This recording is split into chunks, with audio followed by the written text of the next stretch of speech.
All right, so I'm Craig Montori. Thank you all for coming. This is an event about startup visa, focusing on what I call the locationless economy, how the internet enables startups just to sell everywhere. You know, we all know this, that logistics have flattened and you can reach, through fat-tailed distribution, the entire world from any location in the country, in the world.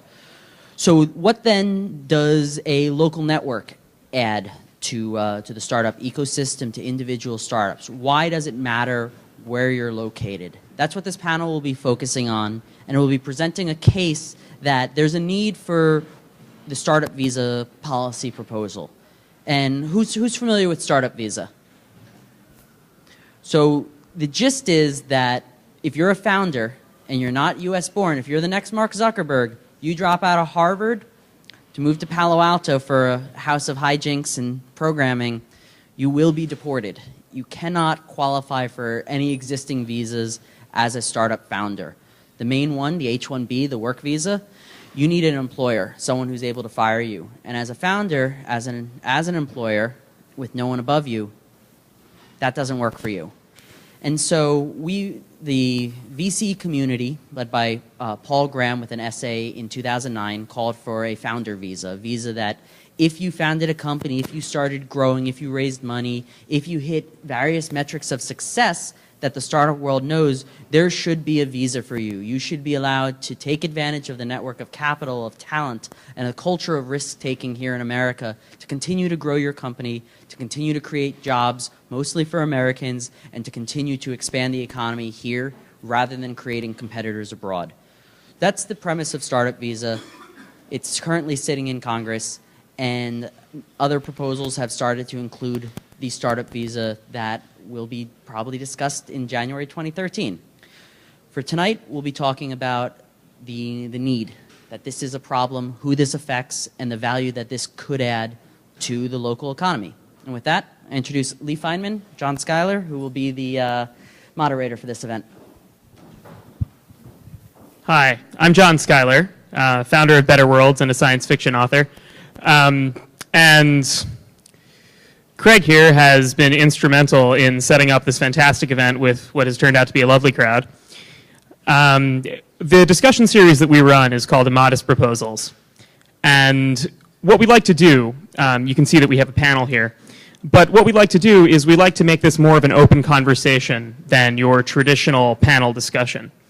So if at any point anyone in the audience has something to say, something to add, or something to ask, my good friend Mr. Napolitano in the back here in a Better Worlds hoodie has a mic, and just call him over to you and he'll give it to you and you're part of the conversation. Excuse me. You know, we would be absolutely overjoyed if everyone went home feeling like they had a personal conversation with our entire panel. Just to open it up, I'll introduce our panel here, starting from the far right. We have Jeremy Robbins, a policy advisor and special counsel in the office of New York City Mayor Michael Bloomberg. Then we have Steve Berg of RTP Ventures, who formerly ran corporate development at Emulex and currently blogs about the Brooklyn startup environment at brooklynstartup.com. Then Alexis Torrenegra, founder of Voice Bunny and Torrenegra Labs, and co-founder of We Hostels, formerly InBed.me, and Booking Markets. Also, he is the author of a very relevant Wired piece, very relevant in terms of our discussion tonight, which is linked on our Meetup page. And then finally, last and certainly not least, as the saying goes, is Alexis Ohanian, founder of Breadpig and retired Reddit co-founder, also one of the free internet's champions in the fight to stop SOPA. And with that, let's start the discussion with a question. And the question I'm going to put to our panel and to you, our audience, is if you want to start a company, if you want to launch a startup, why do it in the United States today?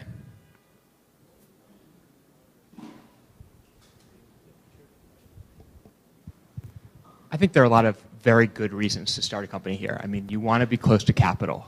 You want to be close to talent, and you want to be where people want to live.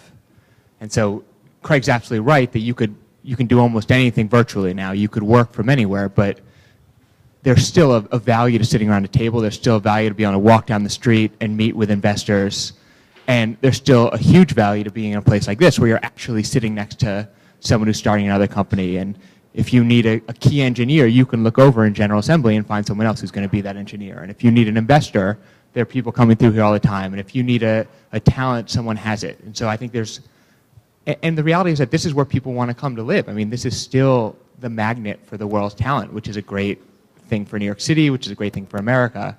There are a lot of obstacles to that I'm sure we'll talk about later, but there's a huge benefit for being in the environment where people want to be in terms of recruiting, in terms of doing your business. There's also a very supportive sort of culture of entrepreneurship. I've certainly found, I mean, one can find entrepreneurs all over the world, that goes without saying. But it's sort of the difference between trying to start a company in a major urban area like New York versus trying to start a company somewhere in a small town outside of any kind of urban life, because it's the difference between having to sort of justify your existence to friends and family who think you're just unemployed.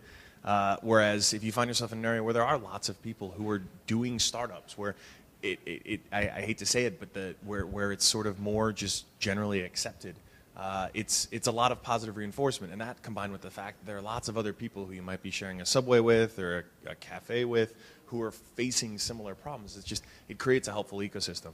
Now that's, like I said, we see it springing up all over the world now, and I don't think that this is anything we should take for granted, because it's something that is clearly being emulated elsewhere. And in addition, if you're doing something related to e-commerce, meaning that you are going to be receiving money or paying money, the US is the largest market globally with a high penetration in terms of e-commerce. So it makes a lot of sense to start here. Now, granted, you don't have to be in the US to do e-commerce in the US, but if you're in the US, you're going to be able to receive all of those benefits, plus the networking, plus the PR of being in here and network with other people that are going to be able to help you. It's going to be much easier for you to understand the market than if you are executing from overseas. Okay, so I absolutely agree with the point about proximity, particularly in New York City, where you can literally walk, a period of 15 blocks and get from a venture capitalist to a media or financial customer. That's huge. And just, on a relative comparison, if you think about someplace else on the other side of the country, and it's essentially a 100-mile or an hour and 15-minute drive from one point down, the one on the 101 down to the other point on the 101. Proximity, particularly here, is good.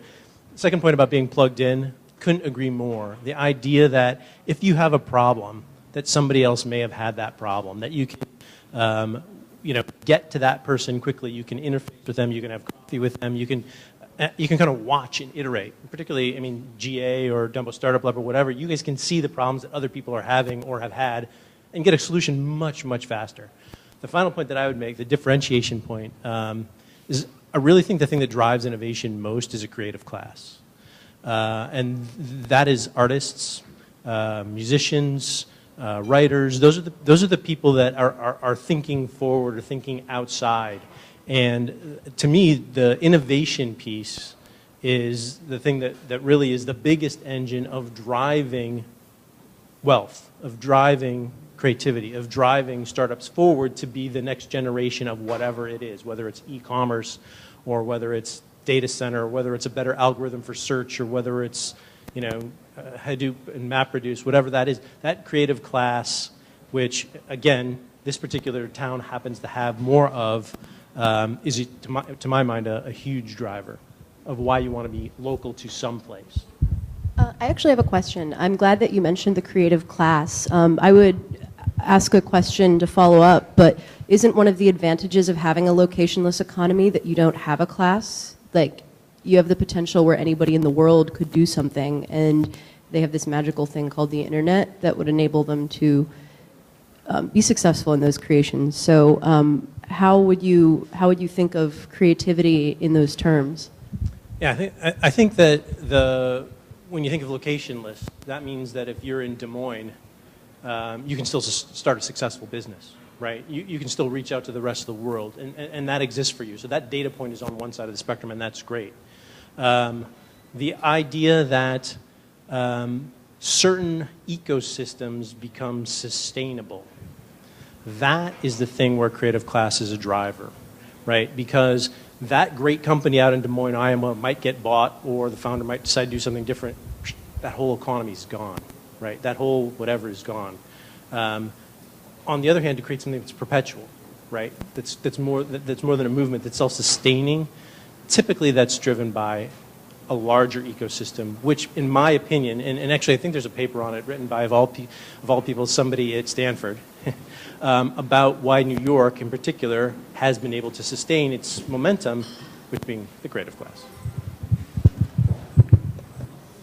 I actually agree with you, and I respectfully disagree, but I think that nowadays you don't need to be anywhere in order to be creative. However, if you're in a hub, you get the energy to execute those ideas. So you can get ideas anywhere, but you need a lot of crazy people around you that are as crazy as you are in order for you to pursue your dreams. And that doesn't have to be New York City or doesn't have to be Silicon Valley, but you need to have those little hubs somewhere so that you feel comfortable doing whatever you're doing, I think. Well, I'm not sure where Mike is at the moment. I suppose what I would want to follow that up with is, well, why can't, say, LiveJournal or Blogger form a hub in the same way that a real-life place can? I think you absolutely can to a certain extent. I mean, the difference is that in New York you have both things, right? You can create this virtual community of whatever your interests are, whatever your creative interests are, but you're also very much thrown into these other creative things that are going on around you all the time. So there is, and I'm sure this is an ever-changing world. Things are going to be very different in 10 years and 20 years, but there's still a huge impact for walking down a New York City street, and there's theater, and there's jazz, and there's 8 million different things happening, and that is an energy that comes on top of all of the virtual things that you could be engaged in anywhere. So I just, no, please go ahead. As much as I love online interaction too, I think that there's something to be said. Meetup's continued success is one example of it. But there's something to be said for the sort of in-person meetup, and I see hacker news groups spawning all over the world. A few folks really out of place in their town or their country. I actually spent 3 months volunteering in Armenia, which is a country, I'm half Armenian, that's like famous, a small former Soviet country, that's pretty much famous for exporting talent. All of their best and brightest just leave. And so for the dozens or so of folks I got to know really well who were into tech, like bonding over some beers, talking about links they read on Hacker News was a really great thing for them because they were surrounded by a bunch of other folks who didn't have the same kind of crazy ambitions to be working on fun projects on the weekend. And that's that culture, that's that spirit that I love seeing because it's universal. It's just tough sometimes. It's like if you kind of feel like a crazy person when you're the one who's like staying up late to work on something that a few hundred people on the internet might see, but none of your peers would know about. On a personal level as well, I have to echo what Alexis has said. I mean, the entire reason that Better World started this discussion series was that we felt that there was a need for public dialogues that would bring people together face to face and let them start discussing the kinds of things you'd normally see on an internet message board, certainly some of the more highbrow things, in a way that they could actually see each other. But I think what we've gotten so far is the answer to why you would start here has a lot of different axes to it. We've gotten answers when it comes to just the size of the market in the United States, which is certainly significant, the economic answer. There's been some element of discussion of culture, such as the creative class or just sort of the startup attitude, the American adventurism when it comes to many different areas. And there's just also the idea that you have access to a wide variety of different resources in this country that don't necessarily exist elsewhere. But I want to sort of develop this question a little further. And, let's keep in mind, I think the audience asked a couple of questions that truly point out some of the potential downsides or potential reasons that you'd be able to start somewhere else in the modern environment. Let's say that now we're focusing this question on someone who's not necessarily born in the United States, and they have a killer idea, and they also have killer abilities, which is critical. Why would they want to come to the United States to start their company?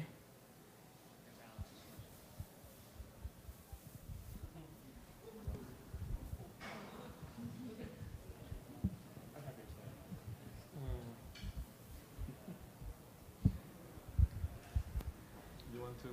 I was going to say it's probably, well, it depends where you're moving to. It's probably not the food, unless it's New York, which does offer a pretty solid range of just about anything you want. But this is the thing that I wrestle with, because we've got a statue that I look at every morning that was built because this was how this country got its swagger.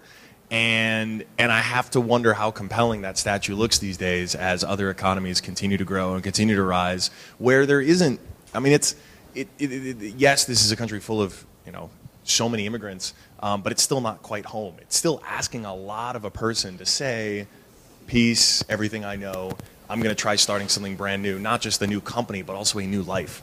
And so that's part of why I wish we could make a better, stronger statement to come here. Because there are those reasons we've just stated, and this is a great big market, and it's best to be close to the people you're serving. But at the end of the day, we're making it so damned hard to stay here that it's quite frustrating. So probably I can answer that question two ways: my personal experience and the experience of people that I know. When I moved to the U.S. a long time ago, I actually moved to Miami, which is not the U.S., it's Latin America. So I eventually decided to move to the U.S., New York City. And I moved primarily for safety reasons, so not necessarily because I wanted to start a business. So nowadays, however, I know a lot of people in Latin America, especially, that have really cool ideas. And some of them want to move to the U.S. for some of the reasons that you mentioned. I mean, you want to be in Silicon Valley because if you're in Silicon Valley, it's going to be much easier to raise money, to raise capital. Or you want to move to New York City just because New York City is cool. But actually, if you're in the media business, if you're doing something that has to do with media, this is the place to be. This is the media capital of the world. However, having said that, I know a bunch of people that are not any longer thinking about coming to the U.S. I mean, they want to execute their business from Colombia or from Argentina or from Chile. They want to get U.S. capital, and there is U.S. capital going to Latin America, so they don't have to come here.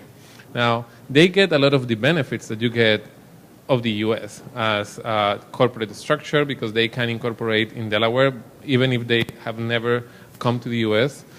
They get the freedom of expression and all the rights that you get without having to be here, without having to pay taxes here, because in most cases those companies are going to grow and they are going to be sending cash all over the place because there are ways that you can structure your company to avoid paying taxes in the U.S. You're going to pay taxes somewhere, but if you're the owner and you're living overseas, it is very likely that you're going to be paying taxes where you're living, not where the company is actually located at. So yeah, there are many reasons why not to come any longer, especially because it's so difficult nowadays to get a visa. Although I am under the impression that if you're in Greece, you don't, in fact, need to pay taxes. So the playing field is leveling. There's no doubt about that. I mean, I kind of think of it in the way I think about international basketball, right? For whatever, the dream team was so dominant, and now they're not anymore. There's other countries that can play ball. But I'll tell you the reason that I came to New York from Chicago, I wanted to test myself. I knew that smart people were going to be here. I knew that engaging people were going to be here. I knew that it was going to be an interesting challenge for me, and that's where I wanted to be. I wanted to be someplace where I could test my mettle against who I thought were the best. And I don't know if entrepreneurs all around the world are going to necessarily say they want to do that, but entrepreneurs tend to be type A's. So my guess is that some of them would. I wanted to throw something else out because the topic is locationless economy, and I know most of you seem to have e-commerce backgrounds, but I work in a manufacturing field, and so for me the economy is very much not locationless. I think of supply chains all the time, and this is a reason both why you would and wouldn't want to start a company in the United States, because access to your suppliers, access to a supply chain is something that in some cases America is very good at. In other cases, because of costs, because of cost of labor, because of cost of materials, you're seeing a lot of companies going out to China and out to other places because of the cost of the supply chain, and that always has to be part of your thinking when you have a business that actually involves actual physical parts. So wanted to throw that out into the discussion. So I've actually, I do a little bit of stuff with the tangible world. I'm actually a book publisher. So we publish XKCD's books, Saturday Morning Breakfast Cereal, like Dead Tree books. It's really ironic. We take a webcomic, make it a book, sell it at Amazon, Barnes & Noble, wherever. And we actually ended up going with an American printer in Jersey, R.R. Donnelly, simply because I could email them, you know, like from the bar and get a response pretty quickly, and they get it, and they can make an adjustment and have that shipment on the next truck within a day or two. That, just having the closeness and proximity has helped. The only experience I've had doing something overseas was, you know, the classic Alibaba story where I wanted a bunch of Hipmunk luggage tags. They did a beautiful job. It took about 7 tries. It took about 4 months. And I dealt with people actually flipping the Photoshop image on me and saying, look, I made the changes. And I'm like, no, you just flipped the image. Here, look, I know how to use Photoshop. But there was, you know, that is one data point. But what are you guys doing? Ordered in New York, shipped to, from a company in China, shipped to our customer in Ohio, and everything went perfectly. It happens, and it's our job to make sure it happens, but it definitely makes things a lot harder than if you have it in New Jersey and going to New Jersey, so it's a concern. I think the manufacturing question is a great question. I mean, sort of the big story last year was Apple saying manufacturing jobs are gone, right? It's all going to China. It's cheaper. They're going to live in dorms, and you can wake people up at midnight and just get things going. And I think that's an interesting story for some of the manufacturing world. But there are companies that where proximity still matters. I mean, there's a great company called Global Foundries, which is one of the biggest semiconductor chip manufacturers in the world. They're moving to Malta, New York, because it still matters to be close to, and obviously it's a supply chain, it's everything else, but I mean, it's sort of part of this story that there's still a big interaction between location and being locationless, and I think it's a good sort of translation of the same problem we're having with startups, which is that to a certain degree, in this world, we're not there yet, where we really are locationless, that we do need to be a place where you're close to your customers, where you're close to your suppliers, where you're close to everyone else. And so I think manufacturing is going to be a really interesting story, especially over the next year when it becomes a huge issue in Congress and with the White House about how you bring manufacturing jobs back to America. So. Certainly. So you talk about the United States, and I agree that the United States has certain advantages over other economies. And in the United States, it's basically, you know, New York, Silicon Valley, you know, Austin, you know, Chicago to a certain extent. But what research have you done as far as other economies, as far as looking at Hong Kong? Why did you not decide, let's say, Hong Kong or other places to locate? And then in this conversation so far, you're still talking about a location. You're talking about the United States.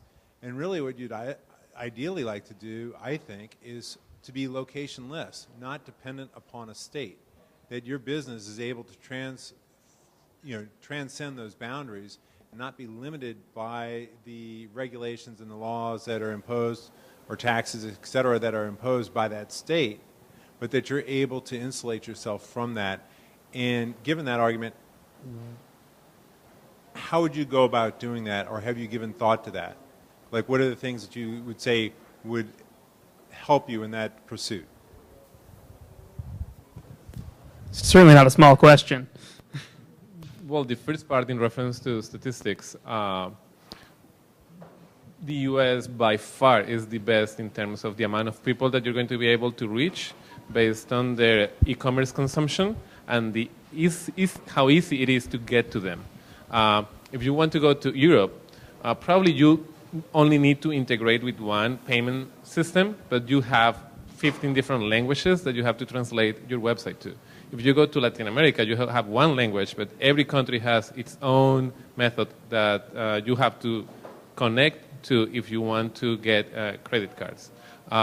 China is definitely big, but of course you need to have a government relations officer if you want to be able to do certain things. So those are the studies that actually Leo, one of my business partners, actually did. And so we came up with some index that we could happily share with you, but by far the US is much better if you are doing some kind of e-commerce where you need to get money from people because you're selling services to them. I would just add to that, access to capital. Right. The United States is triple, quadruple the amount of dollars invested in venture dollars invested compared to any other country.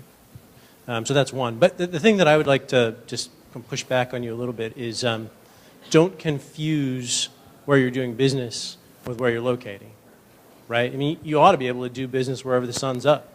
And that's fine. You know, that's fine to locate a data center here and one in Asia and one in Europe or whatever so that your business is up all the time. What we're talking about is where you want to come to work every day, right? And why that is. And I think that be cognizant of the difference. And with that question, framing this as we sort of transition further, I wanted to ask if there's anything that any of you are familiar with that other countries are doing in order to bring themselves up in terms of competitiveness with the draw of the United States that we've just talked about. So I had lunch with a couple of dudes from Singapore a few years ago, and they sold me hard on opening an office there because it's the gateway to Asia.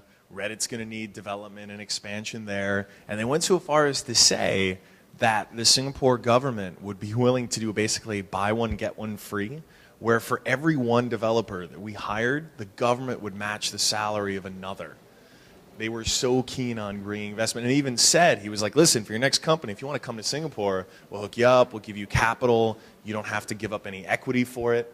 And I'm just looking at him like, wow, like I visited Singapore a couple times, very cool country, a little worried about the kind of like Disneyland fascism they got going on there, but pretty nice to keep, they run a tight ship and they have those night markets open all night for good food, so maybe, but it's scary how compelling an offer they're making and how hard they're pitching it.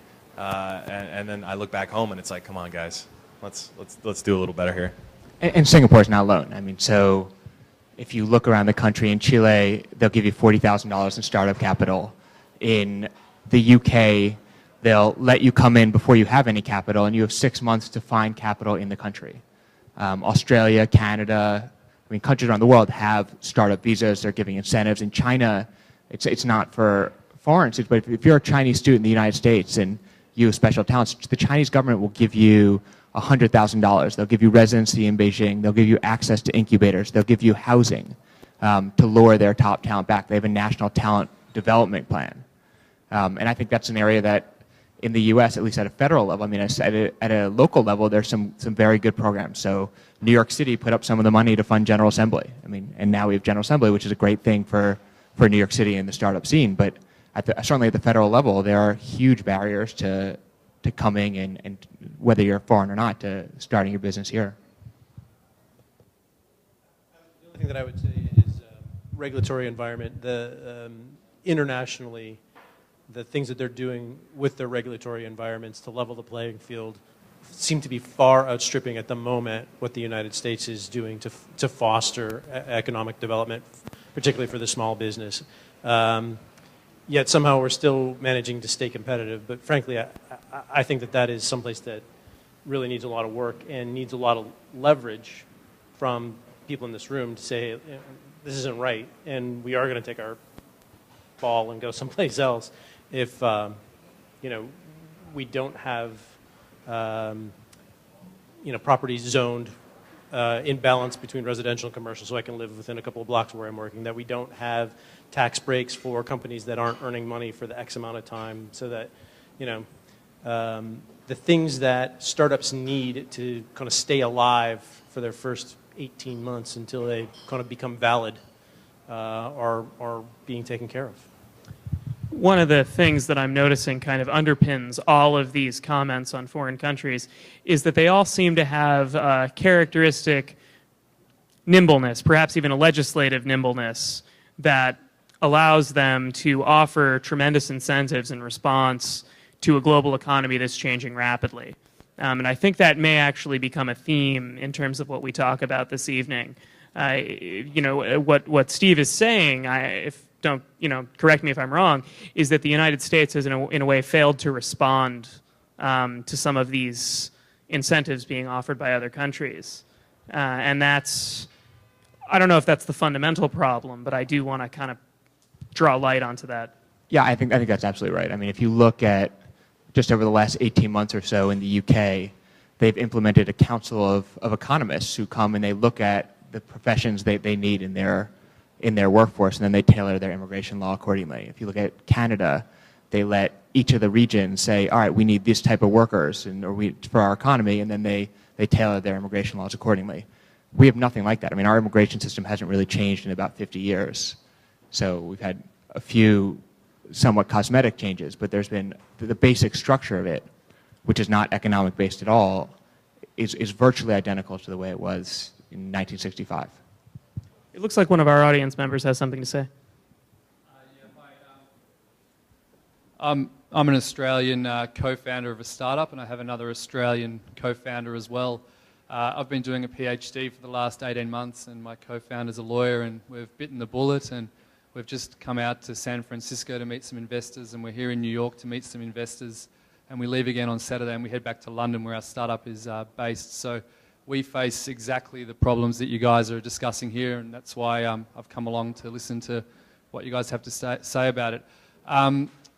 In light of the fact that we face these problems, our choice at the moment is between London as a location for our startup with seed capital funding and New York or San Francisco, depending on how we can confront these issues.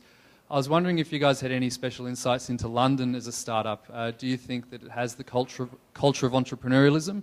And what are the constraints in place for us if we stick with London in light of the challenges we face? I can't comment from the perspective of regulatory environment.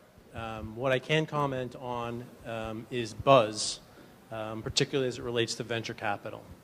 And what we're seeing is, just like there's this kind of movement that seems to be happening in New York, they're starting to get the beginnings of that in London as well.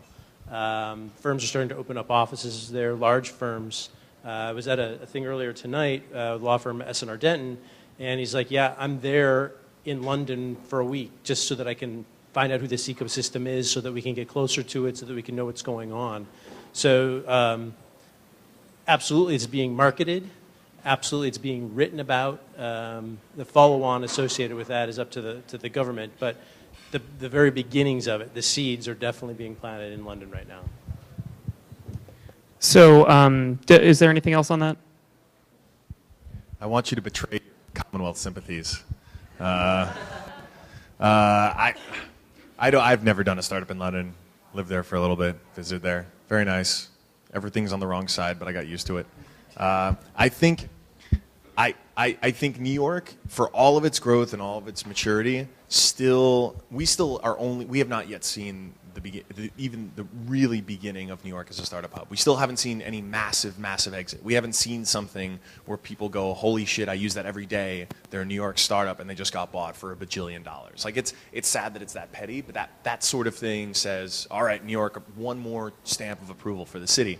I feel like London is still even further back when it comes to that kind of validation. And a lot of this stuff it's fairly shallow, admittedly. But I feel like in terms of I feel like we're already in New York's already in its like puberty years, and we're almost there on the verge. Whereas if I can strain this metaphor a little bit more, London is still in like an earlier adolescence. But I'm happy to see that. Don't get me wrong. And I did spend the most awkward 4th of July there because I was running around cheering, and everyone was like, "What are you doing?" And just to follow up on one more thing of this, that we're talking about these things a little bit as if they're static, but they're not. That U.S. law is changing. I mean, it's not going to change in the next 6 months, and it maybe doesn't change in 2013, but it will change soon. I mean, this is a huge issue. There was a bipartisan bill introduced by Rubio and Moran and Coons and a bunch of very prominent senators about 2 weeks ago. It got introduced in the House today, called the Startup 2.0. There's a Kerry Lugar Udall bill. I mean, there are bills that are moving through, and the reality is, the more the story gets told, the more pressure there is to change this. And so as a shameless plug, I run something called the Partnership for a New American Economy, which is a coalition of CEOs and mayors pushing for this change. And we put stories on Diane Sawyer, where we featured Amit Aharoni, who started something called CruiseWise and got kicked out, and he got his visa. We put a story in the National Journal with an entrepreneur named Sam Chaudhry, who's in your situation, and went to London to run a startup until he could get in, and he got his visa. I mean, that there's a movement, and they know it, and certainly the administration knows it, and Congress is starting to know it, that the more people like you in the audience who speak up and can tell your story publicly, the more people are going to get that American jobs and prosperity, that it depends on it, that 40% of Fortune 500 companies have an immigrant or a child of an immigrant founder. That's not going to be the case 50 years from now if we don't change our laws. I mean, your points are exactly right, that I think everyone wants to come here now, but there are a lot of other places that are really good to go, and they're just getting better. So I just want to move us on a little further. We have one more audience comment, and then I want to talk about what we're going to do next. So please. We doing all right with that, Mike? Cool. Thank you. Thanks. Sorry, if I can contribute to this gentleman's question with my own experience very quickly. I moved here in the last year, and I'd founded a company in Ireland, so not far from the UK. About 5 years ago, I failed 3 times at 3 other startups in Europe, then set up a company that was moderately successful, and I've moved here for a very fundamental reason, which from my perspective I think has been missed, which is the funding is great, that's all very, very important, but in order to even get close to funding, you need traction, so you need some kind of market adoption. And the absolute fact is early adopters in technology are very, very small pools in Europe, well, slightly larger in Asia, but in Europe they're moderate. So if you want like 3,000 users, 5,000 users to adopt a product and try it, in Europe that's really, really challenging. So yeah, you've got Google, you've got LinkedIn, they're all in Europe.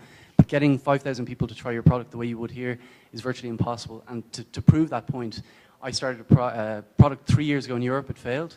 Started something quite different, but here in 6 months we have 5,000 users. It's not that fundamentally special as a product, it's just got market traction because there's a user base. America, we're big. Yeah, you are huge. Exactly. But also in some ways I think what you said before, Alexis, about Americans having an entrepreneurial mindset also sort of translates to our willingness to adopt new products. You know, it's possible that you know, I'm not speaking scientifically certainly, but I think that adventurous spirit may also transport to the same thing that that our colleague here is talking about. So I just want to I want to take us on to what we're going to be doing next. And what we're going to do next is we're going to kind of break up into a couple of small workshops, because what we've done is we've gotten an idea of the shape of the problem in terms of maintaining competitiveness for the United States in terms of attracting talent and new startup ideas and founders. And now I think it's time for us to discuss as individual groups with our panelists who will go out throughout the audience what it is that actually could be an active solution to bring the United States to a place of competitiveness. You know, I mean, the tenor of this debate isn't necessarily about beating other countries, but it certainly is about maintaining our competitiveness in a global marketplace. And so we'll move into that, and that'll go on for 25 minutes, half an hour or so. But first, we'll take about a 10-minute break. Thank you all for your input. This has been lovely so far, and we'll move to that after about 10 minutes. Okay? So let me explain what we're about to do. What we're going to do is we're going to break up into groups of approximately 5, and each of those groups is going to have a panelist leading a discussion about solutions to this problem of keeping the United States competitive in terms of attracting startup-related immigration. And at this point, we've got Alex on this side of the room. We have Jeremy in the back, and Alexis, I don't know where you want to set up, but if you want to take that bank of couches over there, that sounds good. And I'm going to be moving around the room with our cameraman so that the folks online will be able to get a sampling of what's going on. Craig Montori here is also going to run one of the discussion groups. And also a great friend of Better Worlds at Immodest Proposals, Amanda Gilmore, is going to help run one of the groups here in sort of the center area. Craig, wherever you want to get set up, just do that.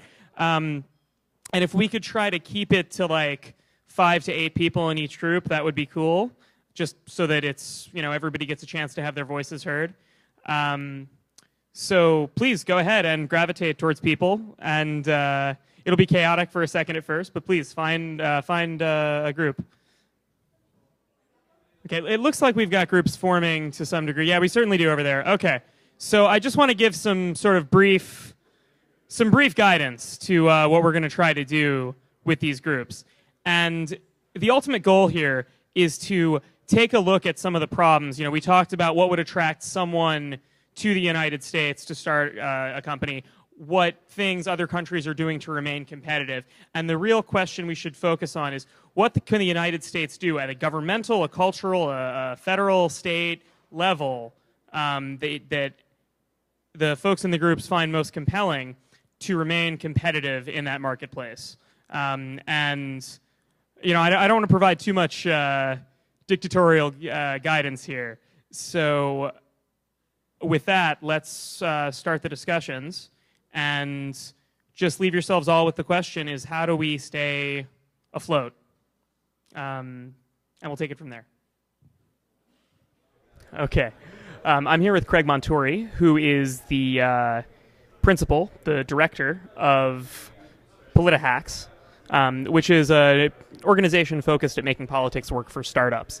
And Craig was really instrumental in making this event here at General Assembly, who have been our generous hosts, work by not only providing us with an amazing panel, but also by getting us funding through Google, who have extremely graciously sponsored our event here tonight.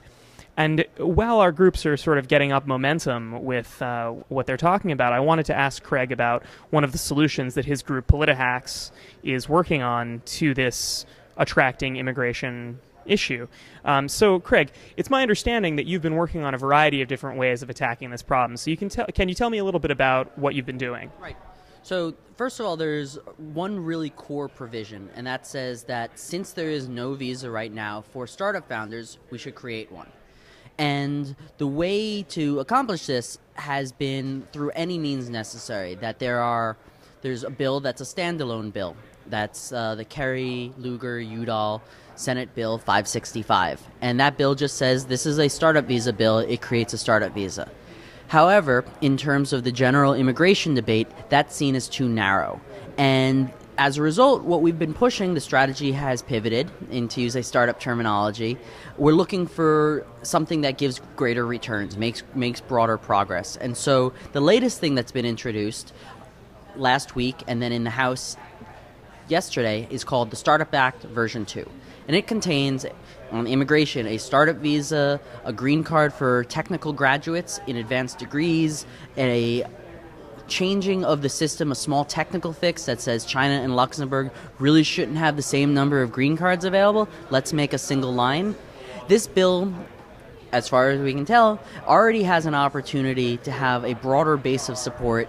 It sees more problems and provides feasible solutions for them. And therefore, we expect that this bill is going to put a farther stake mark out for then when Congress is going to unlock and start having some accomplishments again starting January 13, we'll have additional paths to try and pursue success.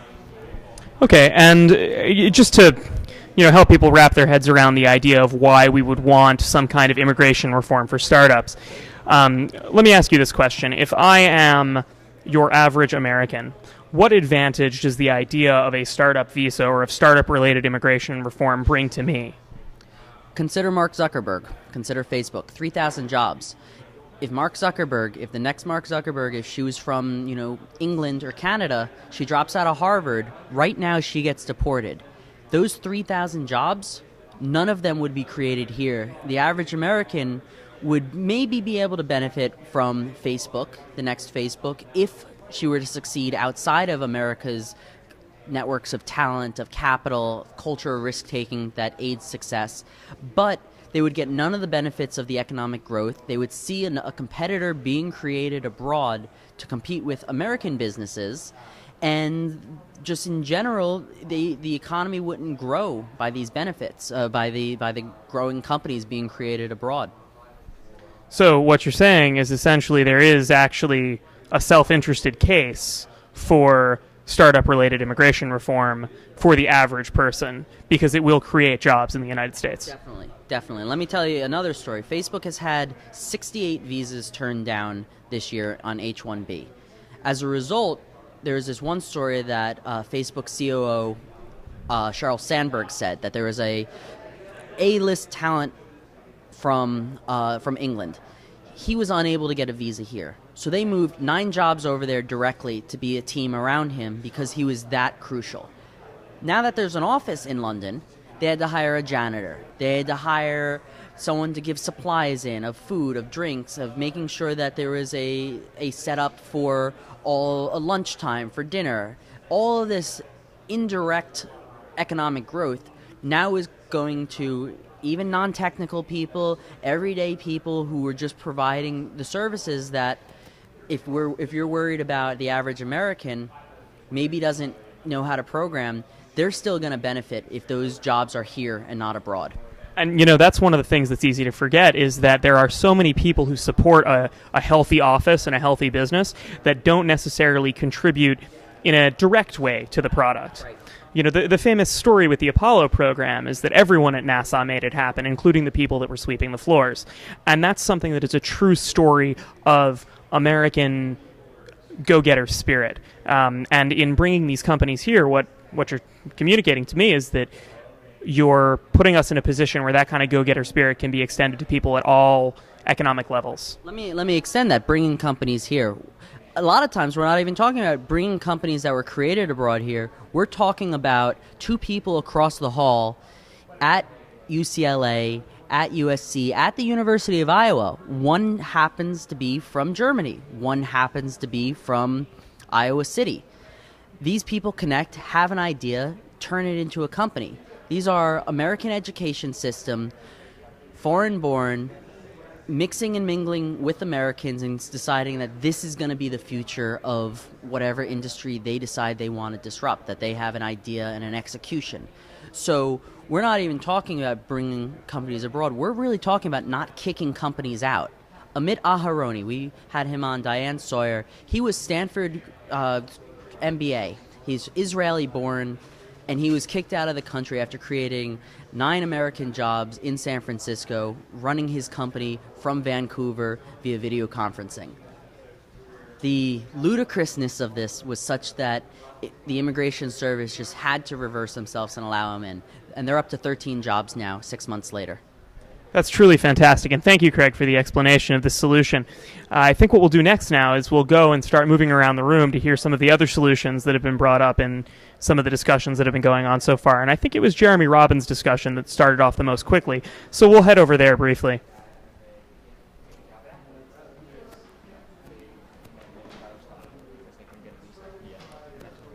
Hi, folks. I hate to interrupt. I just want to ask you what you're talking about here. Jeremy, if you could summarize briefly. Oh, I didn't have the camera yet. Jeremy, if you could summarize briefly what's been discussed so far in your group, that would be a fantastic aid to bring us up to speed.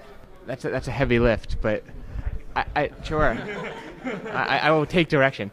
I think we've been talking about all the obstacles that come to starting your company here, that even if you've got a good idea, you've got a need that America has, that there's a barrier, that you're not going to be able to get your visa to come here, and that we've created these obstacles. Like, we want to fight fraud, but we've created these, trying to create metrics to what it means to be a legitimate company, but they're totally arbitrary, and they don't match people who are going to bootstrap, people who are going to do it without venture capital funding.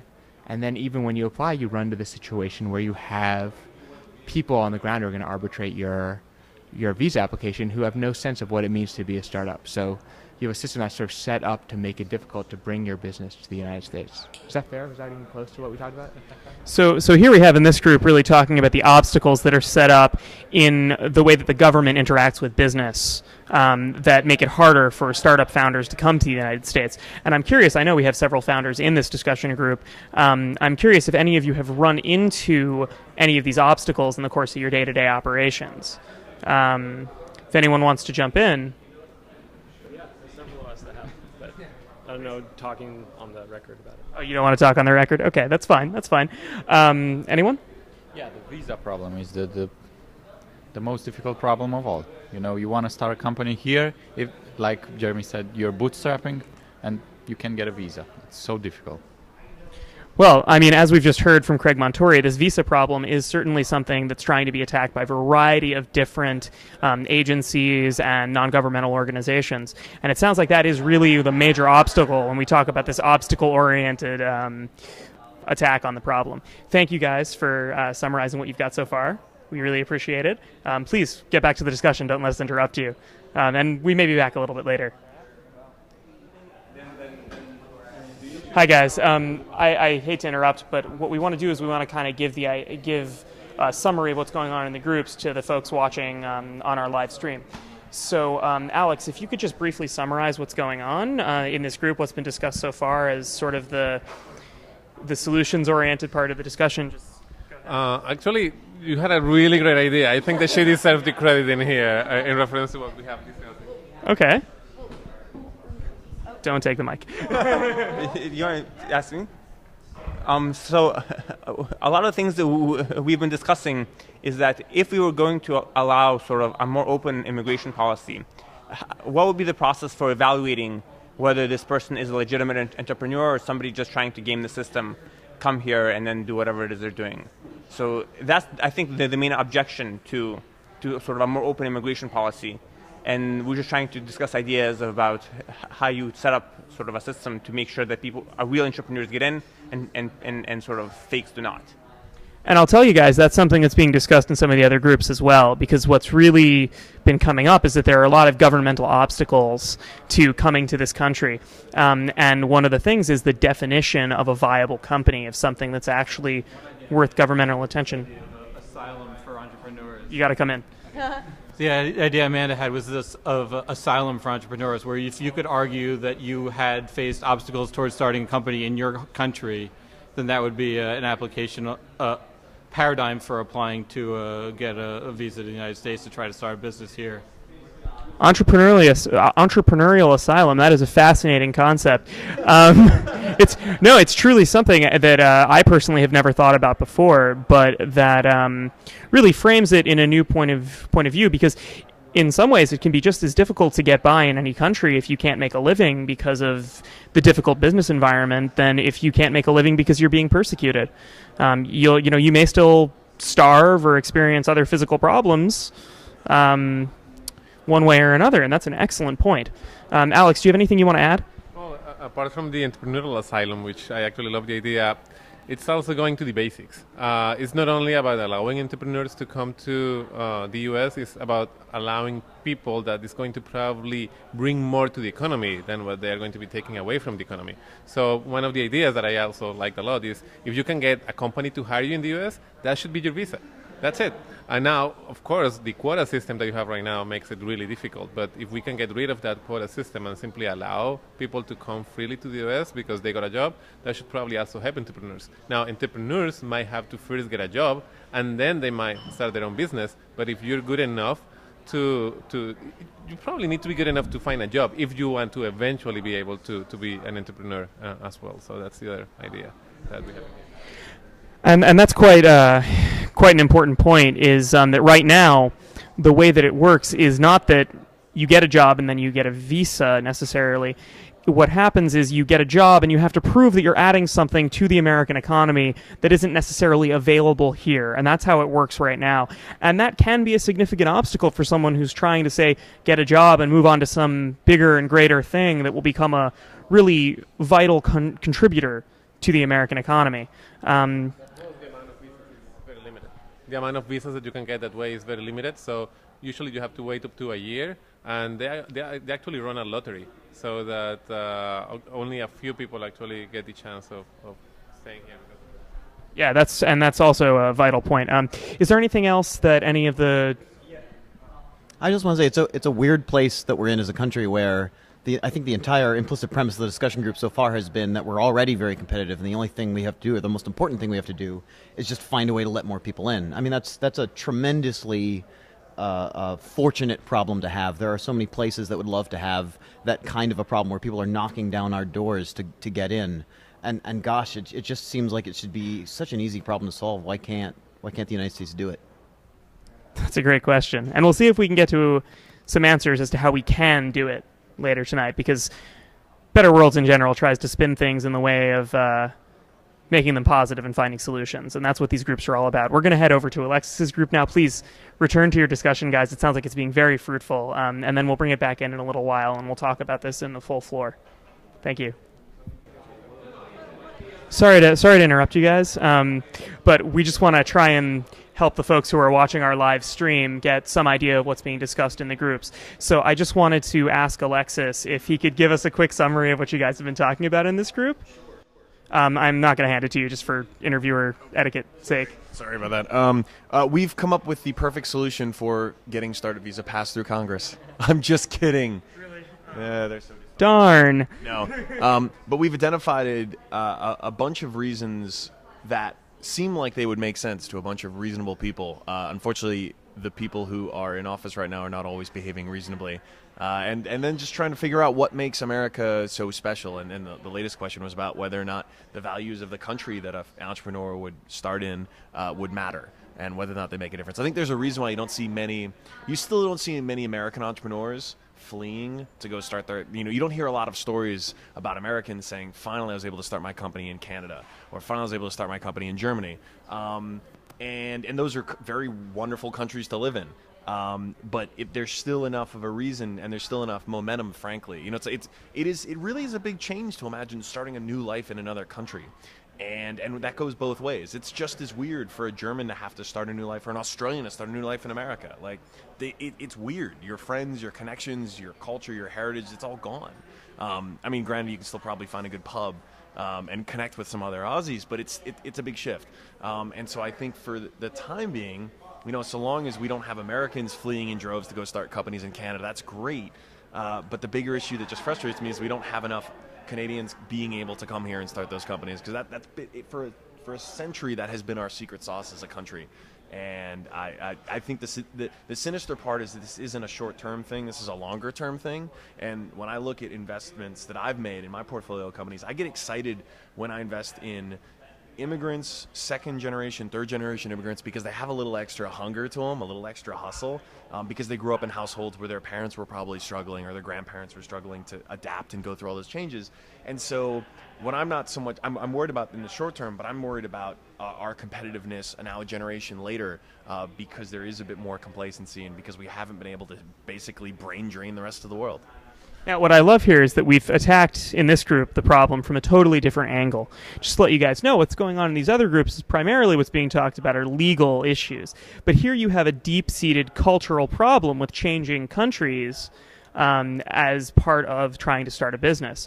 And that's an important angle to consider, is that not only are there obstacles in terms of the legal issues, but there are obstacles in terms of those culture shifts. And I know in this group we actually have a startup founder who is dealing with this kind of thing right now. So if you want to comment a little bit on that, please.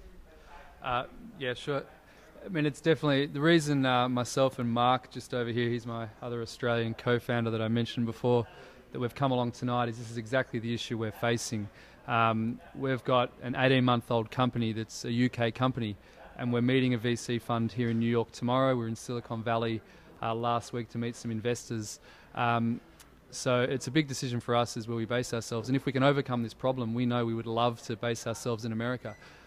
This culture of entrepreneurialism that people talk about, we feel it when we come here and when we meet these really inspiring people, and we really want to surround ourselves with these people.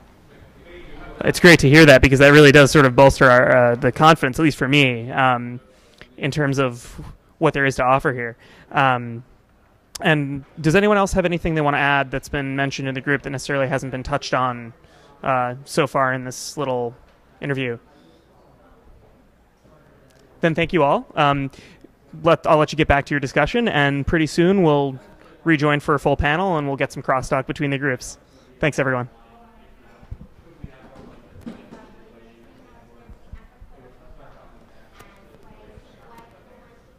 So that's what's going on throughout the room right now. I hope you'll stay with us for a little while as we take a quick break from this part of the feed, and then we'll return to the panel in a few moments, and we'll sort of hear how these ideas synthesize together on a more pluralistic level. Thank you.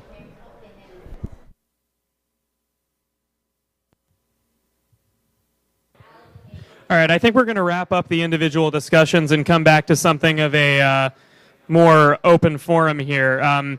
So if we could sort of return to this central area, and if I could get my panelists up here. I know that Jeremy has to go, but I wanted to thank him for his participation tonight. Jeremy, could I just get you up here for a couple minutes just to hear what you have to say? And that'll give us some time to bring in the rest of the panelists. My parting shot. So can we get an idea of what was discussed in your group since I came up to them and gave a little interview? Yeah, so our group had a couple entrepreneurs and a couple people from various walks of life, government and insurance and PR, and I think our discussion was about all the energy that goes into wanting to come here and start a business and all of the obstacles that go into it, and that there is a huge talent crisis or a talent shortage in the U.S., which is not a problem, that people want to come here, but to the extent that we could make it easier for businesses to start, for talent to come here, you can actually help the economy a lot. You can create a lot of jobs, and there are some very good personal stories of how that interacts. So it was a pleasure to be here. Thank you all. To the extent that you are willing to tell your stories about this, please do contact me. Things will change. We'll get an entrepreneur's visa. We'll get things like that once more people get out there, more people are telling this story. You're on the news. You're talking to people. You're speaking at events like this, because it's crazy. I mean, there is no other side to someone who has some money invested. They want to start a company. They want to hire workers. There is no other argument about, well, why don't you let them come here? So please do track me down or find me some way, and I'd love to talk more. And thank you very much. Sorry to leave early. Thank you so much for being here, Jeremy. I got it. If I could get the rest of the panelists back up here, and if I could also get Craig Monturi to join us on the panel for this part of the discussion. I'll give us an introduction to what we're going to do here. And Craig will need a mic. All right, so Craig, this is yours. So what we've just been discussing for the past half hour or so in these individual groups has been solutions to making the United States a more competitive environment for startup founding. And we had a lot of different angles on this. Primarily towards the back here, we were talking about how many obstacles there are and how lessening the obstacles in a legislative way would help improve the attractiveness of the United States to startup founders. Over here, really the discussion was specifically about visas, but then with Alexis's group, they were talking mostly about cultural issues and sort of the personal leap that it takes to jump to that level of moving to another country, let alone the United States, to start a company. And I think these things can all be brought together, not necessarily into a comprehensive solution, but into some ideas that the powers that be can use to approach solving this problem. So just to kick it off, Alexis, if you want to start and give a better summary of what was going on in your group. Oh, you did a great job. We even brought Craig into this to get him to explain just how a reasonable sounding bill like the startup visa could end up going nowhere in Congress, and we were depressed by the answer. But the onus was then put on us to make sure that we make this a priority for Congress so that they know how important this is to our economy. I think for a century we have had pull factors sending us the best and the brightest from all over the world. We've had push factors sending the best and the brightest from all over the world, bringing immigrants to this country, as well as the pull factors of just having a desirable environment. And the push factors are certainly there, but as other countries continue to come up and continue to become more competitive as places to be doing business, the onus really is on us to make sure that the barriers are not there. And so startup visa is a big part of it, and another part of it is just getting this meme out. I feel like there's a certain amount of this that needs to just happen from the mouths of voters, so that their politicians know that this is important, that this matters, and this matters whether it's in Des Moines or whether it's here in Brooklyn. Yeah, and this is a vital point, is that politics is a function of culture and attitude. And every single person that we reach And every person that we reach in a secondary way by conversations that you guys have about what you did tonight and conversations that our viewers online have is going to basically help improve the mimetic spread of this idea that immigration to create startups in the United States is important, and this is an issue that can help everyone and improve the economy on a general scale, not only in this country but also globally, because in a lot of ways an economic splash here can lead to tremendous benefits for the entire planet. Let me jump in about that on one of the potential risks of inaction.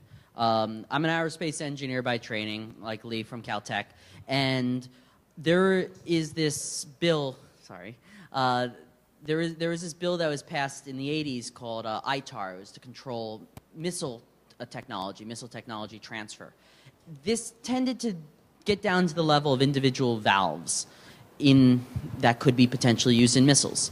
Europe, America's allies, found it easier to create their own valve production industry, seen as about 2 generations in terms of quality and ability behind Americans, because it was much cheaper than to get the better American valve plus the ITAR compliance lawyer.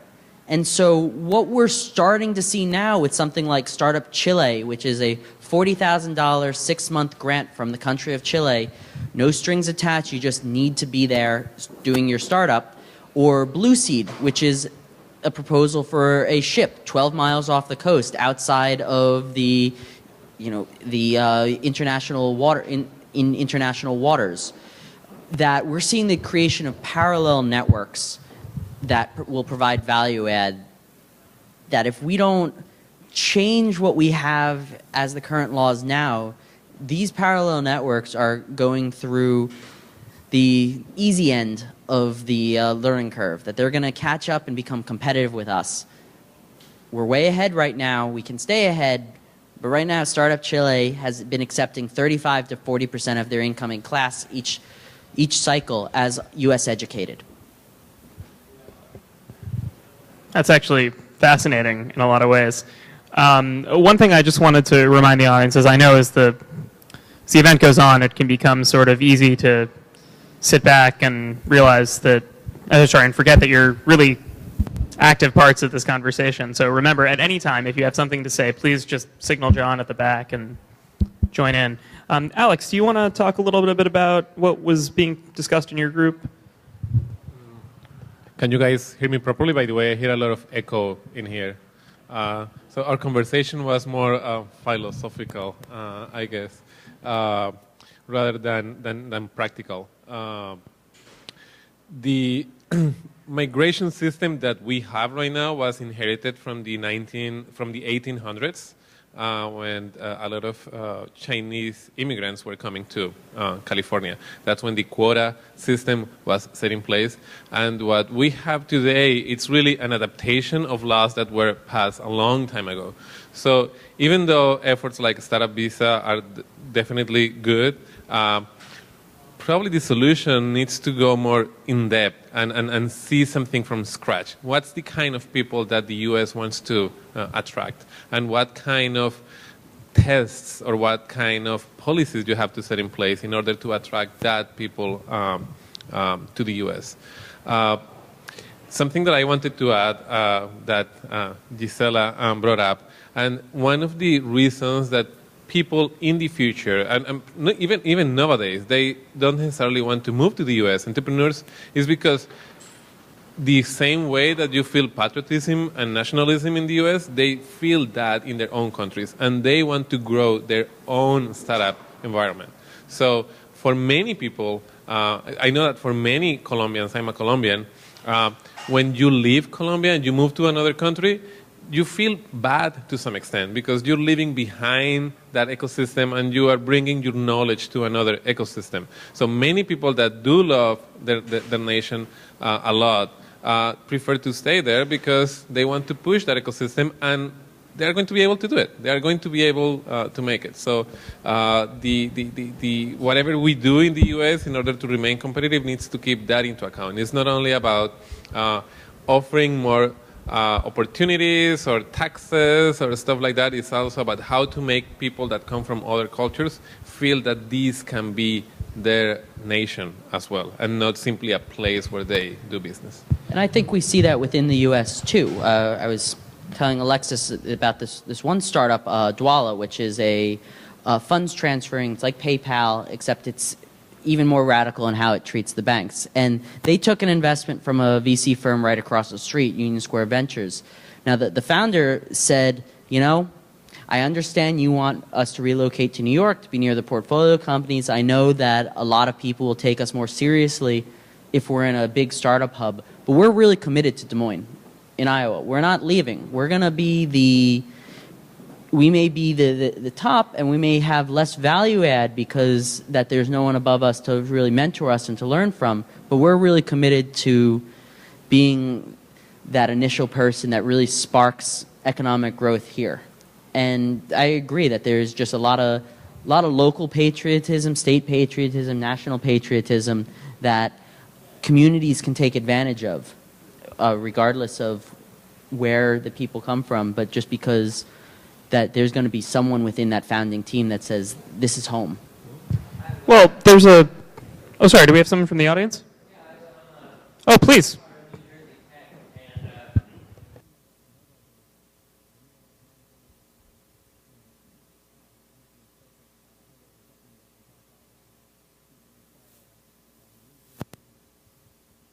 She's going to start the New Jersey tech scene right in Hoboken, and it's going to be this huge thing.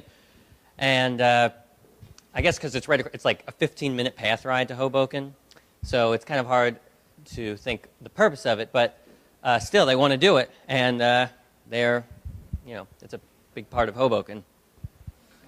The tech scene is, I think, because And in a lot of ways, we have a commitment to our local peer groups and our local economy as human beings. You know, we're in a way we can be very tribal. But one of the things I wanted to float to the group, and I'll let you jump off on this in a second, Alexis, is can we think of ways, perhaps, that this patriotic feeling can be satisfied even when changing your own location? Is there a policy initiative or a cultural initiative that can allow both the native country of a foreign startup founder and the native country of their startup to both benefit? And that's something I want to pose as a potential question. If anyone has something to say about that. Well, in Voice Money, Booking Markets, We Hostels, the startups that I help co-found, we have people here in the US, we have people in Colombia, we have people in Argentina, we have people in different countries. And I think that having a global team makes every nation that is participating on that startup feel proud of it. I mean, if you ask about what kind of a startup Voice Money is, it's a Colombian-American startup. So if you're American, you can feel proud of it. If you're Colombian, you can feel proud of it as well. In the case of We Hostels, it's Colombia, it's the US, and it's Argentina. So each nation feels that that startup is part of it. So maybe global startup, locationless startups are a way to fulfill that feeling of or need of belonging to something. And I think to achieve that kind of level also, we may need to reduce the obstacles we've been talking about. I think Craig probably wants to jump in on that topic. Right. So I also work with a group of country-driven, what they call landing pads in San Francisco. There's the Kiwi landing pad, which is sponsored by the New Zealand government, and it says if you're a New Zealand startup and you're visiting San Francisco in the Bay Area to raise capital, you have a space to come home to culturally where you can work with other people from New Zealand on your startups. It's a co-working space like General Assembly, and there's a Canadian one, and there's someone organizing these work and being promoted by the San Francisco new position, a Chief Innovative Officer, because some of the people will stay, some will return, but they're finding increasingly these bridges between their home country and America still being the land of opportunity. Looks like we have an audience question. I think it even starts when you enter this country. The last time I entered, they asked me how long was I going to stay. I said that I was going to stay 2 months. And the immigration officer asked me, why are you going to stay that long? I said, because I'm going to be doing business here. I'm going to meet with investors. I'm going to meet with clients. But, I mean, if you are received like that, I just have to go. They don't like me here. Where am I going to stay? Right? So it even starts with that, with the way you are welcome to the country if you're going to do business. Was that before or after the fingerprinting and photo? It was during. We had one founder who was dealing with a border patrol, and they said, "Oh, you're the CEO. You do sales. Oh, software sales. Let me see the CD." And excuse me, we're on the cloud. I had to do my pitch. What does your company do? And I was like, so you're a hotel? Yes. I'm not a hotel, but I say yes, I'm a hotel, because otherwise it was going to be just complex and more questions. So it's just that. I mean, when you get here and you are received like that, you don't feel at home. Yeah, but they are improving. I mean, last time, I'm a citizen of the U.S. already, yet I get those weird questions. 3 months ago, I got a really rude treatment because they look at me like, why do you travel so much and you're Colombian? That's the kind of face that they make. Last time, it was a bit better. The guy didn't say a word, at least. I mean, so it's improving. Yeah, when they don't talk, it's an improvement. At least. But that's a very sad state of affairs, that someone who's really bringing value to multiple national economies does not feel welcomed when they come to the place that they've chosen to make a hub for their business activities. And does it come down to sensitivity training for our immigration officers, or is there more to it than that? Well, I think that there is this wide assumption that immigration is bad, that every immigrant that comes to the U.S. is going to take away more from the economy than what they are bringing to the economy, where there have been several studies that actually show the opposite. If you bring a person that works, as long as that person is working even for a low wage, that person is bringing more to the economy than what that person is taking away. Every immigrant that works adds to the economy. It's not taking away from the economy. Yet, most people in this country think that it is the opposite. So that shapes legislation, because at the end of the day, people are going to vote for the politicians that make that kind of a speech. So probably one of the things that we have to do is to push that knowledge out there, showing people that immigration is actually good for the economy. I mean, if you're playing football or soccer, do you prefer to play in a team of 5 people or 20 people? I mean, which one is more likely to win? The largest one.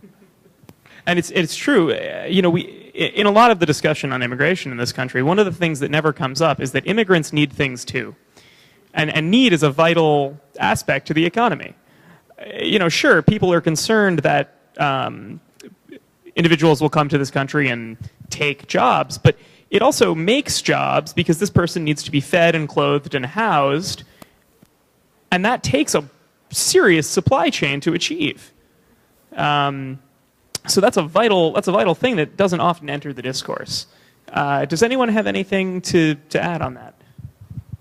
Well, let me just highlight there is a group of people within the government that the administration has asked to look at the current laws, saying that, even if we can't change the laws to make it easier for entrepreneurs coming into the country, what can we do to make people feel more welcome coming in, and what can we do to make it easier to connect entrepreneurs with visas?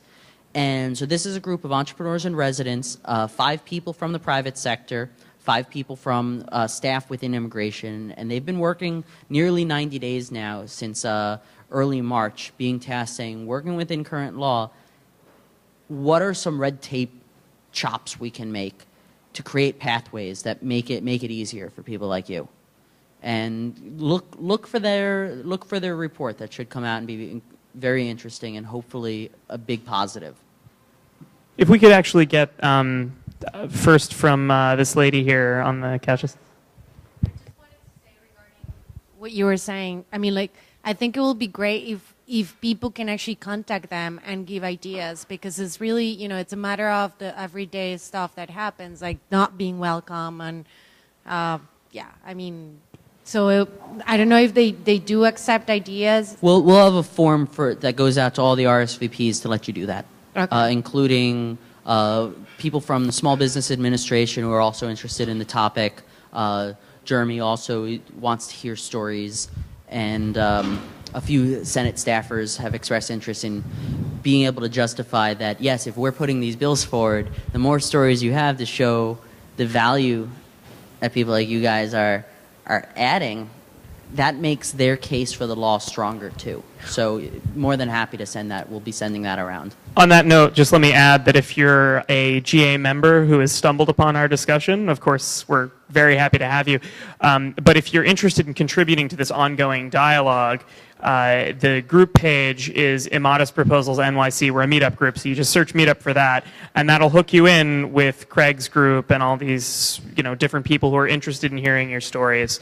I want to make sure that if anyone wants to continue dialogue on this issue, they know where to go. And we'll also give you a list of different groups you can contact at the end of the event. But just to move on from that. And if anyone's a designer and wants to, like a web designer and wants to do some work on this. Oh, you can schmooze them later. Let's get the audience to give us some input. Just in regards to what you were saying about what does one need when choosing a location, is it entirely a financial need? Like, what motivates it? Or is it a moral need? Like, are we still in that ethnocentric mindset that America is the best of all countries and morally superior? Can you hear me? Is that better? Okay. Or, we were talking in our group about corrupt countries where no one reports profits because profitable people have to pay taxes. So if you have a moral ideal of what you want to represent, does America still fit that ideal, or have we become as corrupt as other countries, or do all the people from countries other than America still see America in that way? And is that, as far as what a location can offer you as incentive to go, is it always financial? Is it always so superficial, or is there a deeper level to it of, personal ideals and being a better company than other companies on a moral level? If you could pass that back to Malcolm, I think he has something to add. One of the things that we talked about, or I gave input on in our group, is that I think that a locationless economy goes back to the arguments of Marx as far as capital versus labor, right? And let's bring this in with the Occupy Wall Street, the Occupy movement, is that I think that a locationless economy for the first time with a cell phone, which allows for basically low-cost, complex computing accessible anywhere in the world down to the village level with internet connectivity everywhere, it allows for labor for the first time to have the tool that it can be more mobile and agile than capital. And for a locationless economy to occur,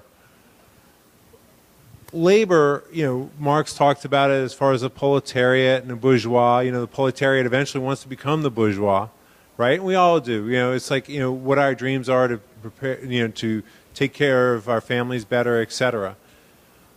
But a locationless economy should allow us to work independently of states, whatever that state is, the United States or any other state, and allow us to work from the freedom of the monopolies that the large transnational corporations put upon us, as far as they're trying to maintain their own monopoly. And I think for the first time in history that the mobile device is going to allow us to have a locationless based economy. And I think that it's going to be through that we collaborate with each other in our own self-interest collectively to protect ourselves from those forces. And I think that that's what the locationless economy is really going to look like, because that's an economy.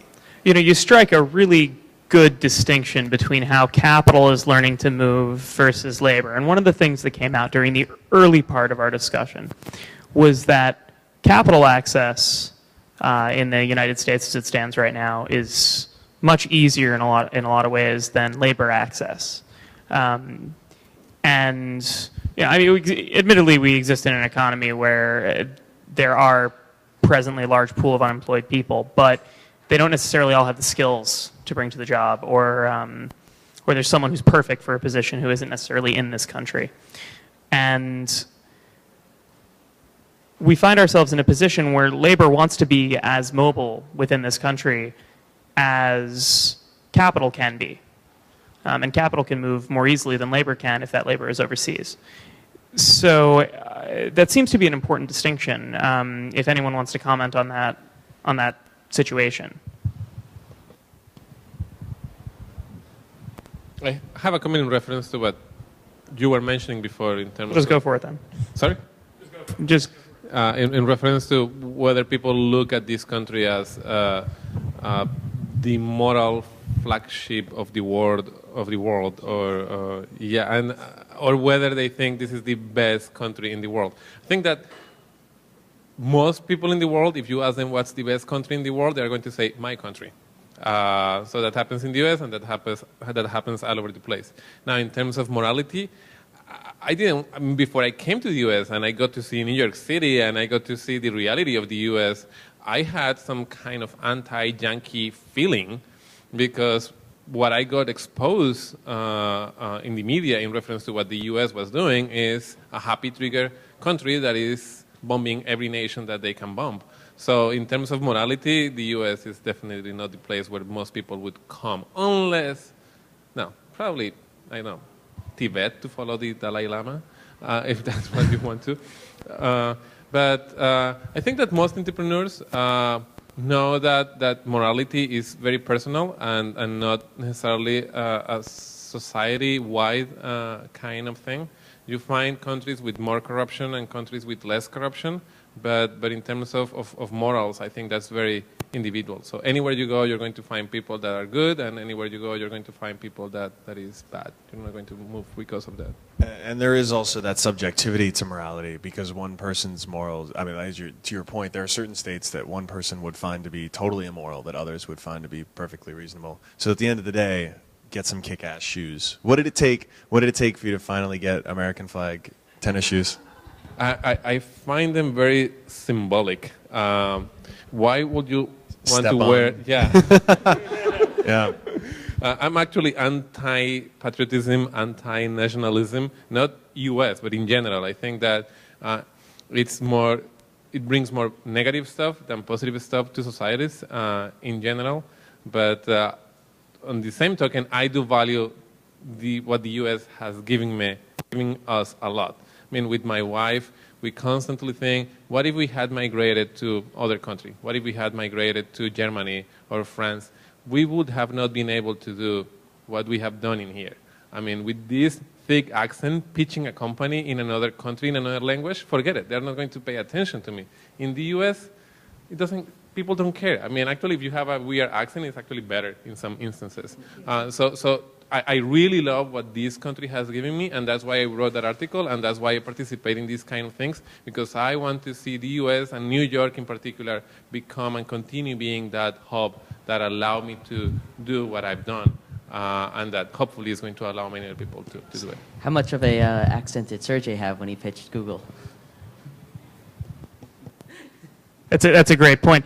You know, one of the things that's coming out of this is, on the one hand, we've talked sort of about an easy intervention is an active attempt by the United States to do some reputation rehabilitation at the level of entering the country, just as much as at the level of how people see this as a welcoming place. But then again, in a lot of ways, now that you're here, what you're saying is you do feel welcome. Do you feel like there are advantages to being someone who immigrated to this country, that's a spirit that is welcomed here? And, you know, I mean, there can't be a person in this room who isn't somehow descended from an immigrant. It's exceedingly rare to be able to go all the way back, and that's one of the amazing things. So how do we reconcile this problem that you kind of have to get here to see how welcome you were? Reality TV? I'm from New Jersey. No. Keep getting stories like yours told. I mean, you encourage your peers who have had similarly good experiences to also write about them or videotape them. We don't need to worry about MTV coming and shooting a documentary. You can just tell these stories online. You'll guarantee a retweet out of me because I love those stories. And I mean, the alternative is just maybe asking France for a bigger statue to put in the harbor with maybe some blinking lights or something. But no, these personal stories. They spread further and farther than they ever did before, right? We're all, I mean, almost 1 billion of us now on Facebook, all sharing links. The good stuff, it spreads, and the more stories we put out there, the more chances we have of them bubbling up and changing people's minds. I think at the end of the day, John's basically hit the nail on the head that somehow the narrative about America has gone from a nation of immigrants where anyone can come and succeed has turned into a nation that is happy with the bombs and full of rednecks who are going to hate you if you're not, you know, white and from wherever. It comes down to just somehow changing that narrative, telling the stories of people who have come here successfully as immigrants, reminding everyone that one way or another we have come from somewhere else to come be here, and reconnecting with those roots.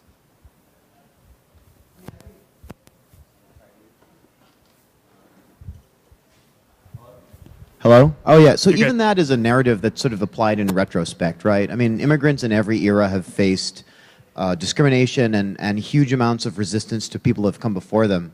I think those of us who recognize that past like to look back on it now, and they'll pick a particular era and say, yes, in that era, immigrants were welcome and we're a nation of immigrants, but in every era, there's always been people who resisted that flow. And I think it's incumbent upon us to bring that welcoming attitude with us and keep that good attitude as we go forward. But, you know, I don't think that the past was any more rosy. You know, I think it's always been rough out there. Yeah, one of our audience members mentioned the Know Nothing movement, which was really very immigrant opposed in the past, as a support to that comment. Right. So, but on the other hand, and Alex mentioned this when we were in the breakout session, he used the metaphor of Harvard is very selective in the way it welcomes students in, and it applies a lot of pressure and makes the classes difficult in order to select for the best of the best. And I think that when we talk about the dark side of the immigrant narrative and how much they had to struggle, maybe that always has to be part of it, because that struggle is, maybe that's why so many immigrant entrepreneurs are successful, because they had to fight against this. And I don't know, maybe.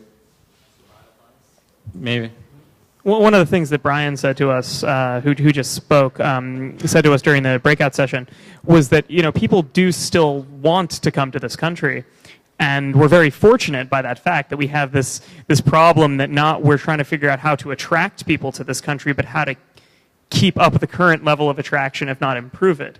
You know, we have this fantastic thing where people want to come here.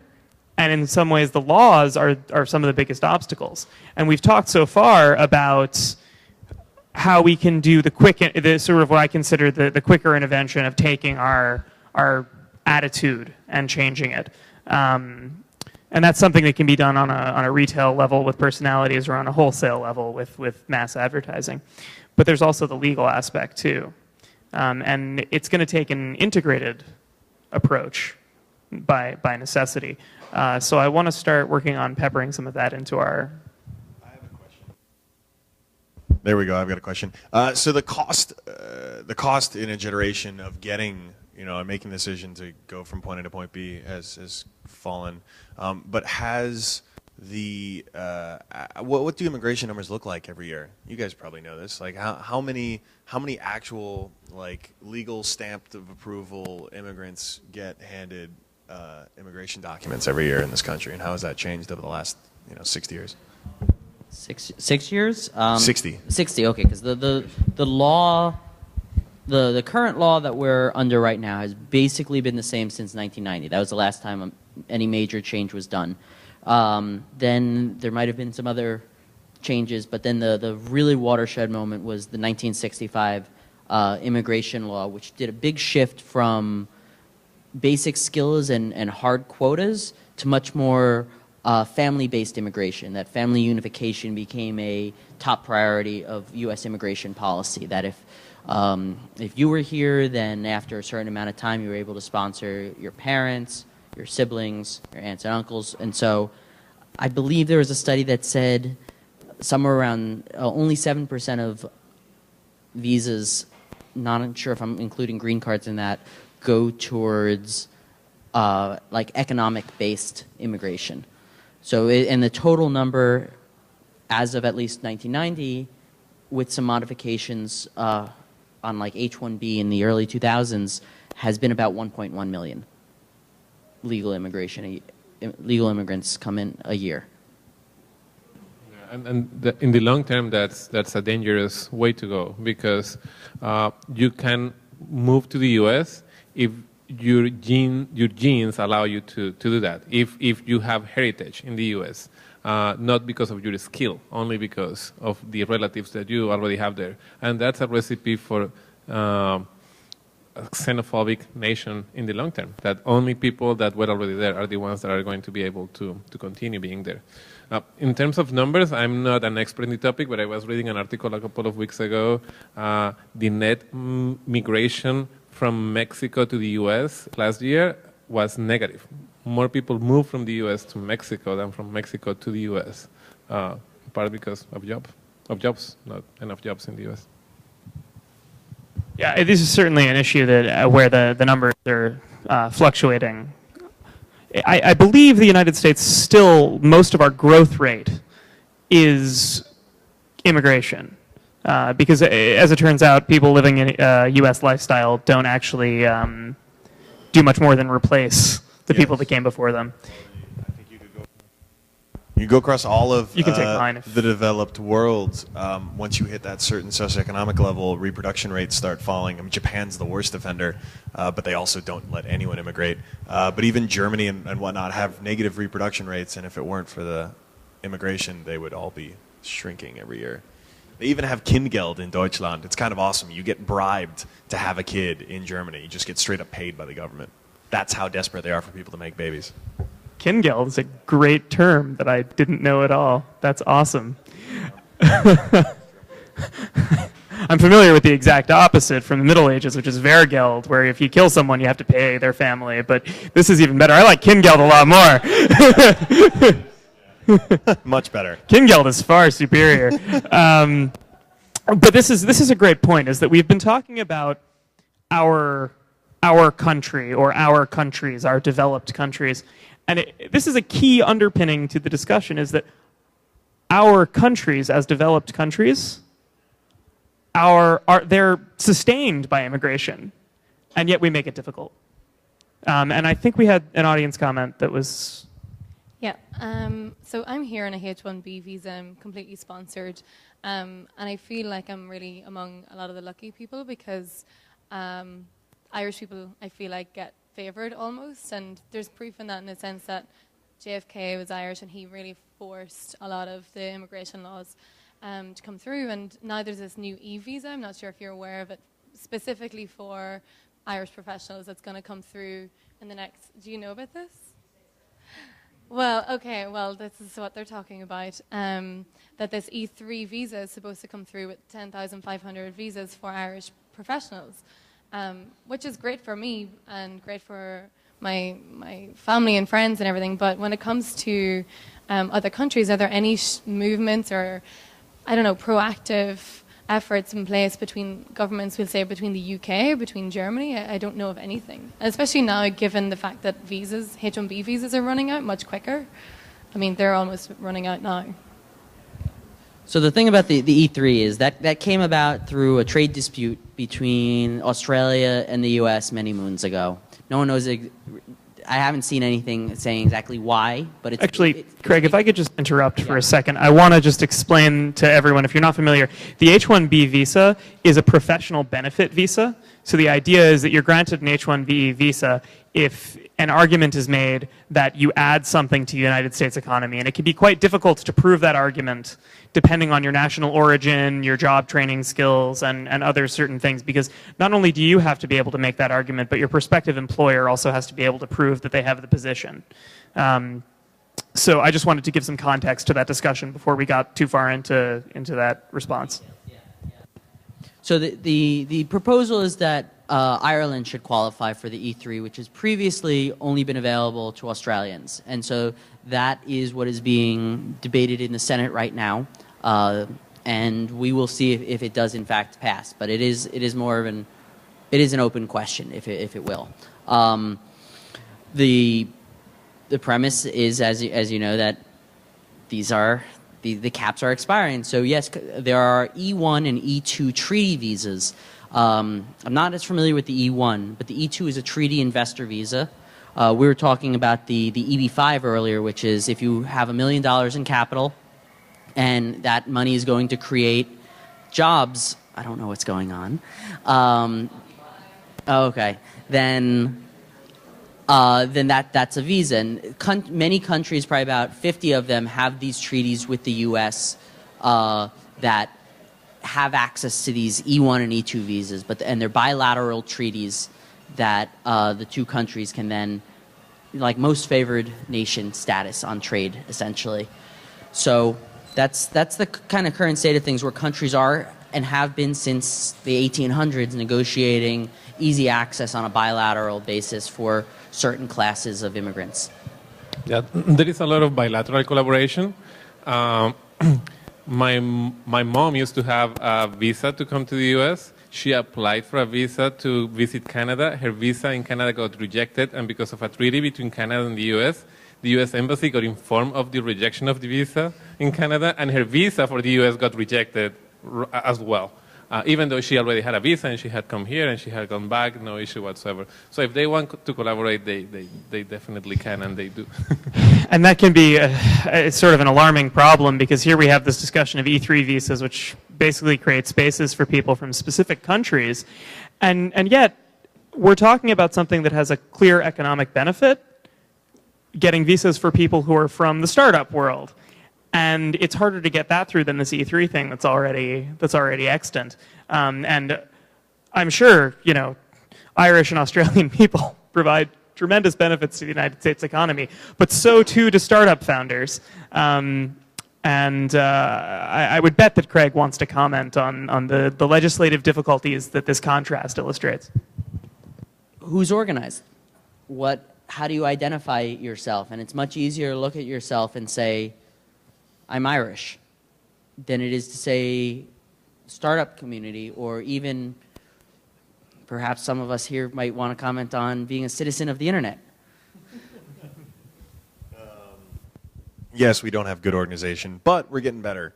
That's the magic of the internet. One of the organizations that I had to give props to, not yet, we're hoping to not need passports. The stamps are fun, but the rest of it's just obnoxious. The one thing that I had to give props to in the group was that, you know, we've had a terrible job making our presence known in Washington, because it's either lobbyists or voters that, as you know, determine everything. There's one organization in particular, Engine Advocacy, that really is, you know, they came up during SOPA PIPA stuff, and they've really been trying to put together basically a lobbying group for all the individual entrepreneurs. All they care about is fighting for policy that benefits startup founders. It includes founder visa, a whole myriad of things that would make our job as startup founders easier, regardless of whether we're Americans or immigrants. But that's the extent of it, really. Unless you break down these lines of nationality, that's all we've got. And so we really need to find this common ground, and maybe it's going to be through a vehicle like Engine Advocacy, maybe it's through the works that you guys are doing at PolitiHacks and whatnot, but one way or another we have to find some common voice to just speak very loudly and very clearly, because to a bunch of normal, rational people, this seems like a no-brainer. This seems so freaking obvious. Let people come to this country to start companies and hire Americans and create wealth here, right? That's the point of the whole damn country. So we just need to make this happen. And that's on all of you. I think if there was a pull quote for tonight, that's the point of the whole damn country, would absolutely sum the whole thing up. It's like, come on, guys. That's fantastic. Yeah, but the point you make about how we need to organize is, you know, we're sort of assembling here a tripod of interventions, right? There needs to be advocacy. There needs to be an attitude shift. And there needs to be organization from the people who want both of those things. And that is what is going to support personally, I think, as an activist and someone who tries to bring people together. That is what's going to support the idea of changing attitudes about how we bring people to this country and how we encourage startup development. Yeah, let me give you this one. I had a question I wanted to ask everybody, which is what role do we see world government playing in this? And I mean that in two senses. First, in the sense of UN and the kind of world government that we have now, and then in the speculative, this is better worlds, and we think about the future, and maybe we will have a world government, and how does that impact these, how does a world government play into starting up new companies and fostering in a locationless world? Well, right now, the world government that we see today is controlled by its constituent governments. It doesn't make decisions on its own. So you see the UN Human Rights Commission being controlled by countries like Libya and China. So there's a proposal that's being put forward right now that the UN shall take over from ICANN and the W3C regulation and rules making of the internet. People like Vint Cerf has testified before Congress that this is not a good idea. And so right now, world government is seen as an extra level of barriers rather than any sort of smoothing process. So that's not really considered a viable option. Why should the United States run the ICANN, for example? They don't. Private companies, mostly based and founded in the U.S., mostly by Americans, but it's a private first, public second, by professional internet designing engineers that control ICANN. Like Mark Andreessen, who was the co-founder and co-creator of Netscape, is a part of that process, and rather than someone who has just been hired on from perhaps a different background. Are there any further? Yeah, I think that as much as I love the idea of a world government, eventually, I think that economics is the driver at the end of the day. Why is the European Union an union right now? Because whether they unite or they are not going to be able to compete in the long term. Why the U.S. is a collection of states that were independent at some moment in time? Because by being a group, you can compete better at a global stage. I foresee, hopefully, Latin America also becoming one nation in the future so that they can compete at a global scale with China, with Europe, with the US. And I think that as nations realize that they have to get together in order to compete, that's going to allow people to move freely within those nations. I mean, if you're in the US, China per se, I mean, although the different provinces in China, we call them provinces, for them, each province is a nation. I mean, that's the actual translation. And you can, to some extent, move freely inside of that. So eventually, maybe the US is going to join the European Union or have closer ties so that you can move freely, but it's more because of economic incentives and not necessarily because of the desire to have one common government. I really can't follow that up, other than to say the U.S. may or may not annex Canada at some point in our lifetimes. As a Canadian and U.S. citizen. Sorry.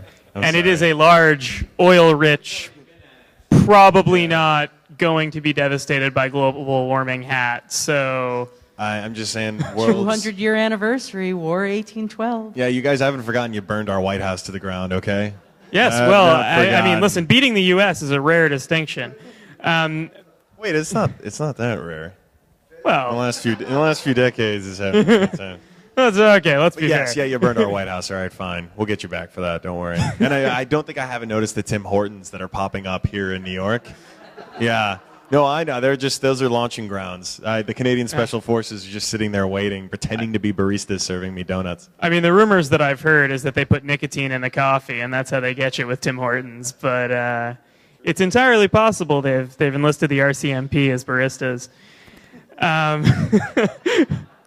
But to move along from that, we're going to have to wrap up the sort of webcast discussion of this pretty soon. But I wanted to ask if there's anything more from the audience that needs to be added to the discussion here, or if we can sort of move on to our thank yous and wrap up. All right, I think we'll move on then. You know, before we completely finish, I want to talk about the amount of time and effort that went into this event, especially on the part of Craig here, who basically moved so many different pieces to a very complex puzzle to get funding and to set this up in a way that it could produce a permanent record. And he's really done a lot. And this is the kind of advocacy that we're talking about that is needed to help organize and to help change the attitude shift. So thank you so much to Craig and to PolitiHacks.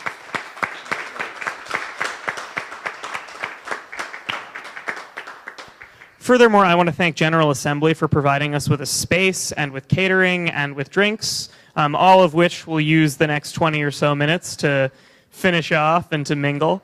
And you know, GA has given us the ability to set all of this up with enough warning and organization in such a way that it was made possible.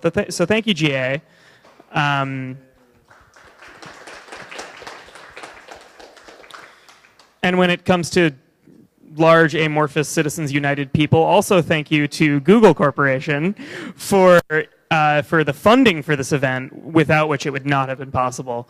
You know, Google, there's a lot of upside to this in a general sense for Google, but for this one event, they still saw the benefit, and I think that really speaks to them as a corporate organization and to their quality.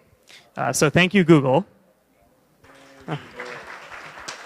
All right, and I promise I won't make you applaud for every single one of our panelists, but I want to thank Jeremy Robbins, who was here earlier from Mayor Bloomberg's office, and Steve Berg, who was here earlier, who blogs about the Brooklyn startup environment at brooklynstartup.com. I want to thank Alex Tornega, who's right here, right now. Especially the perspective that you offered was just invaluable. Thank you so much. And of course, I want to thank Alexis, who has brought us a global understanding of the economy in a very casual, entertaining way this entire evening. Thank you so much. Is that just a euphemism? I feel like that was a euphemism. Not at all. Not at all. Oh, God, no. Casual. I mean, I was actually just searching for a word that would get across how easy you made it to understand these complex issues. This is actually Alexis's formal face. So yeah, this is all I got. This is about as formal as it gets. Although I have closing. We have all closing remarks, right? Oh yeah, absolutely. If you Can want, I just hijack this and go for it. No, I'm not gonna. Well, first I want to thank you for moderating this group. Yeah. You only scared off 2 of us. But and they told me in advance it was their kids' fault. So blaming the children. All right, well, convenient excuse, isn't it? I've got half a mind to make a couple kids just so I have an excuse to be somewhere. Right? Yes. I have a cat. I feel like that's enough. I feel like she asks a lot of me, so that'll do. The cat guild discussion will be upcoming. Oh, that would be great if I could get paid to adopt a kitty. Anyway. So what was the thing? Oh, right. One of my favorite examples, when I get to speak, I get to meet entrepreneurs literally all over the world. I got to hang out with Egyptians months after they had overthrown Mubarak, who were thinking about starting their own companies in Cairo. Like, they talk about tech founders as revolutionaries here in the States, but that's bullshit. We're not revolutionaries. But these kids actually were legit revolutionaries. Now they're starting companies. And the common thread that I've seen everywhere is that this hunger for innovation and taking advantage of software, and particularly now the software that we have that spans the globe thanks to the inner tubes, is there. The appetite is there. And the story that I love bringing up is that a decade and change after the Soviet Union falls, this little backwards country in Eastern Europe called Estonia invests some money in some infrastructure, invests some money in developing this hunger for programming and software. And they create a company, Skype. The developers who built Skype were a bunch of Estonians who created world-changing software from a country, from an environment that 15 years earlier could barely take care of feeding its citizens. Now, like, that is the transformative power of software. And whether or not eBay overpaid for Skype, and let's admit they did, But at the time when they did, you can Google this, the value of Skype was 1/10 the entire GDP, the country of Estonia that year.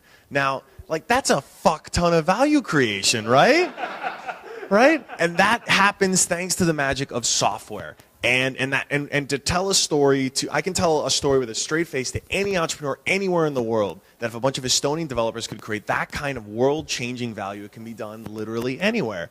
And obviously things have to come in place. This isn't an overnight simple success, but it can happen, and it can happen so freaking quickly. And we see this now time and time again, ideas that start with a laptop and a little bit of seed funding, years later become multi-million-dollar companies, years later become literally billion-dollar companies. And that is the environment we're in right now. And it is going to get harder and harder for us to compete as more of that innovation is happening elsewhere. And so I want America to bring our A game. And that's why I'm so interested in making sure we get more immigrants here in this country doing great stuff. As we've seen with Google, bringing your A game helps everybody else bring their A game. So there's a benefit for everyone for doing that. Alex, do you have any closing things you want to say? I'm going to retweet Alexis. That's it. I just want to add another couple thank yous. Thank you to Paul back there for providing the streaming effort. It's going to be very awesome. I was going to get to them. We sort of turned. Yeah, I don't have too much else to add with that. It was a great capstone, Alexis. Thank you. All right, so just a couple of last things, and that was a fantastic way to wrap up the event. If you're interested in continuing involvement with this issue or with our discussion series, you can find PolitiHacks at politihacks.com. You can find Better Worlds at betterworlds.org, and you can find the discussion series Immodest Proposals on Meetup as Immodest Proposals NYC. After this event, we're having an after party at Slate, which is quite nearby. I guess I'll be leading a group over. And we have a free ping pong table and a free pool table for everyone who comes. So please, come with us. It'll be great. We'll have a good chance to relax. And there's still some drinks and food, so we'll sort of wind down the evening for a little while once the stream is cut off with finishing that off. And then around 10 o'clock or 10 to 10, we'll head over there. And again, thank you all for coming. You've made this a fantastically productive discussion. And please share what you've learned here. Have a good night.